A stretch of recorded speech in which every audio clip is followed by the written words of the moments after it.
Respeto tawag doon, hindi pagiging under. Ito ha, linawin ko lang kasi parang maraming lalaking mali ang tingin sa ganitong bagay. Hindi nakakabawas ng pagkatao o pagkalalaki ang pag-a-update sa asawa mo kung nasaan ka, sino ang kasama mo, at anong oras ka uuwi. Hindi ito tungkol sa pagiging under o pagiging sunod-sunuran. Ito ay tungkol sa respeto. Kapag mahal mo ang isang tao, natural lang na gusto mong bigyan siya ng kapanatagan ng loob. Isipin mo, asawa mo yan, piniling makasama ka habang buhay.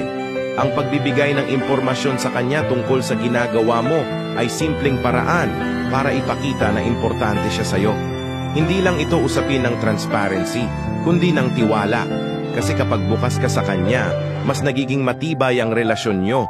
Ang respeto, hindi lang sa salita na ipapakita. Sa maliliit na bagay tulad ng pag-u-update sa kanya, doon na ipaparamdam na pinahahalagahan mo ang kanyang damdamin. Hindi mo na kailangang maghintay na magtanong siya bago ka magbigay ng detalye. Iniiwasan nito ang hindi pagkakaintindihan o mga sitwasyong magdudulot ng pag-aalala sa kanya. Kaya sa mga kalalakihan dyan, huwag niyong isipin na kahinaan ang pagiging bukas sa asawa niyo.